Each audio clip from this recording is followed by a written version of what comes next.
Baghdad और हारून अल रशीद। ये शीर्षक है उस पत्र का जिसे 27 मई 1932 को लिखा गया।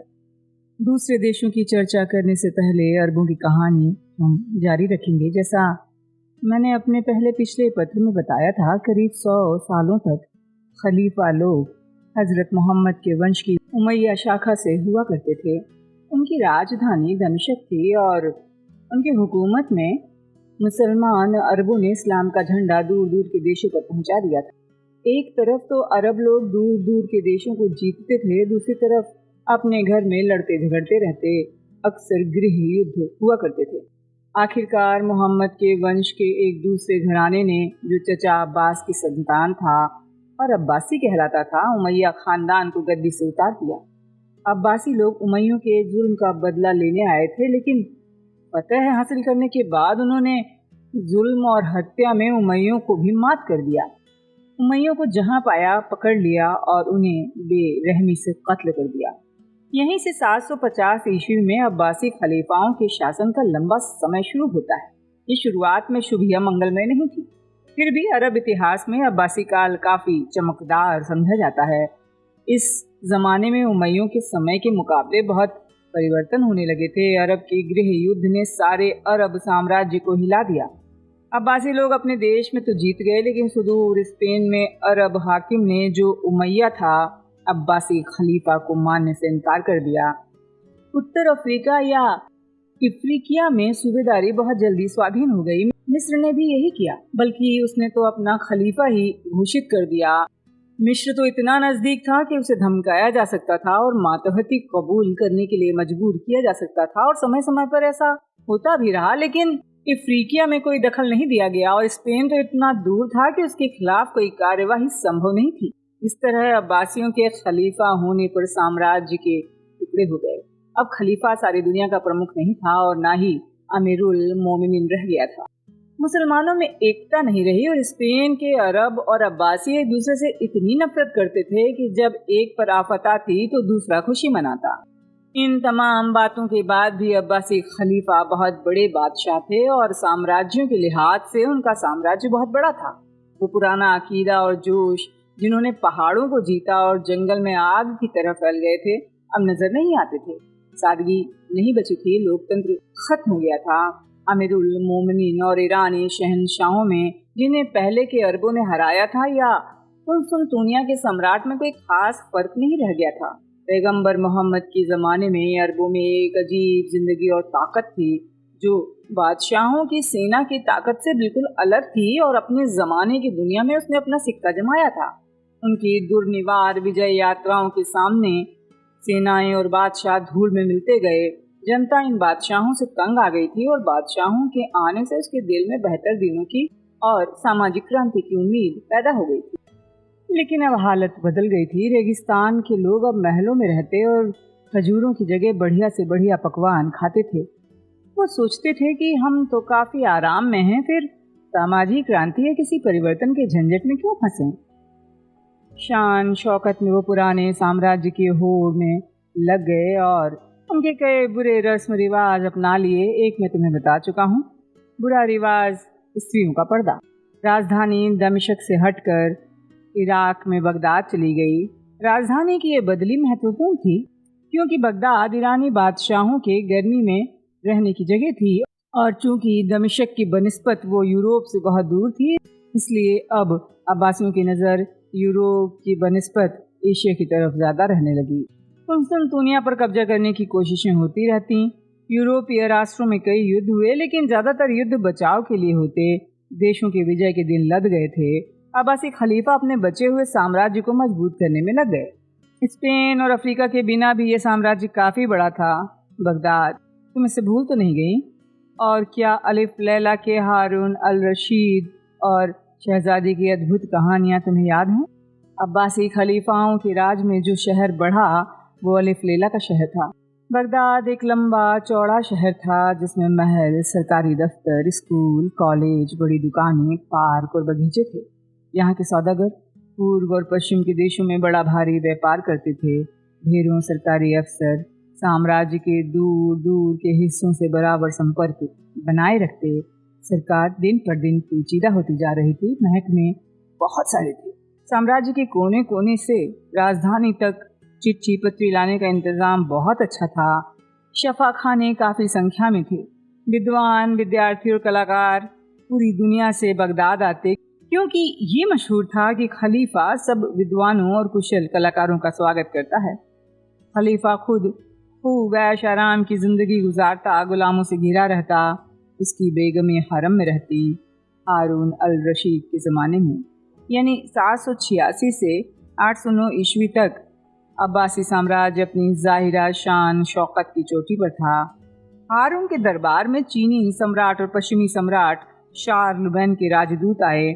स्पेन के अरबों को छोड़कर बगदाद और अब्बासी साम्राज्य की सारी कलाओं में, व्यापार में और विद्या के विकास में यूरोप से वो बहुत आगे बढ़े हुए थे। अब्बासी काल खास तौर से दिलचस्प है क्योंकि इसी जमाने में विज्ञान में नई दिलचस्पी पैदा हुई थी। तुम जानती हो, विज्ञान आजकल की दुनिया की बड़ी चीज है और बहुत सी बातों के लिए हम उसके देनदार हैं। विज्ञान का काम घटनाएं देखना नहीं है, बल्कि वो इस तलाश में रहता है कि घटनाएं क्यों होती हैं।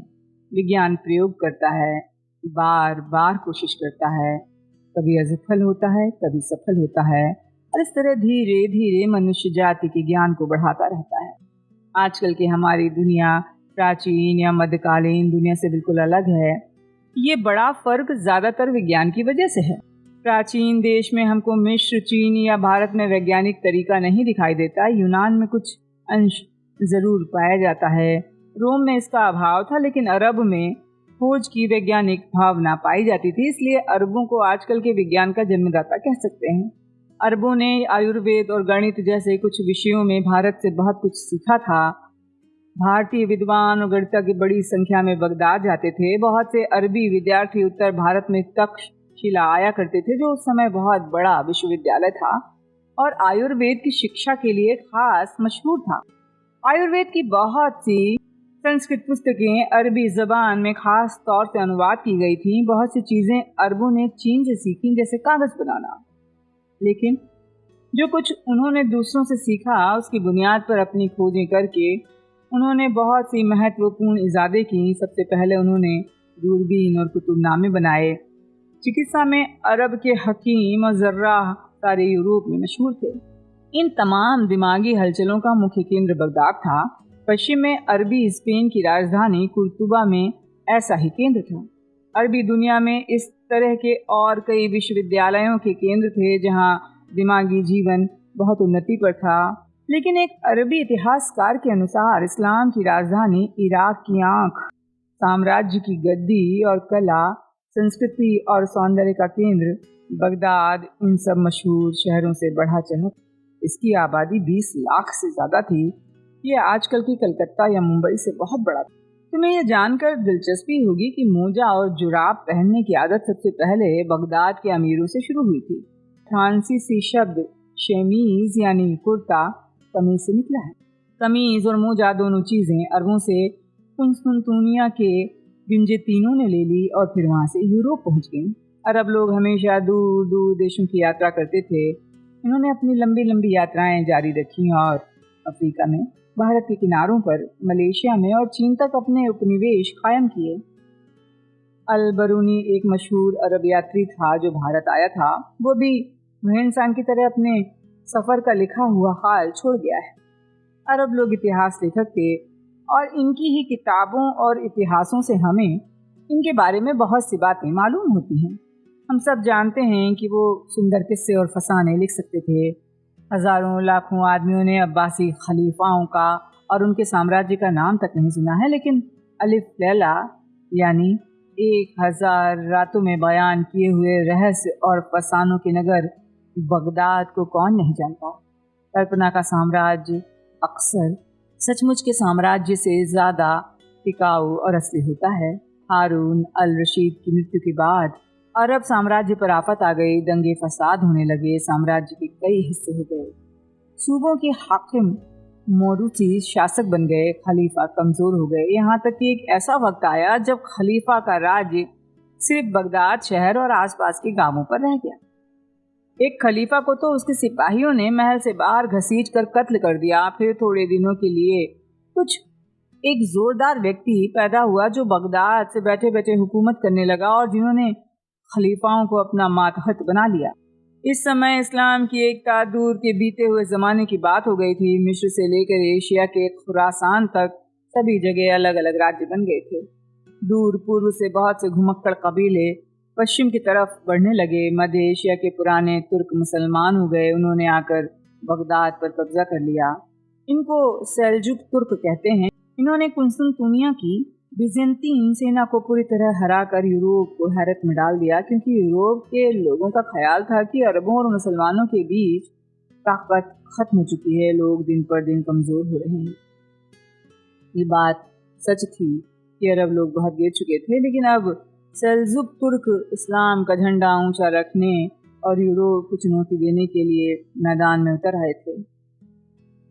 हम आगे चलकर देखेंगे इस चुनौती का जल्दी जवाब दिया गया और मुसलमानों से लड़ने के लिए अपने पवित्र शहर यरूशलेम को फिर से जीतने के लिए यूरोप के ईसाई राष्ट्रों ने कई बार संगठित होकर धर्म युद्ध का झंडा उठा लिया।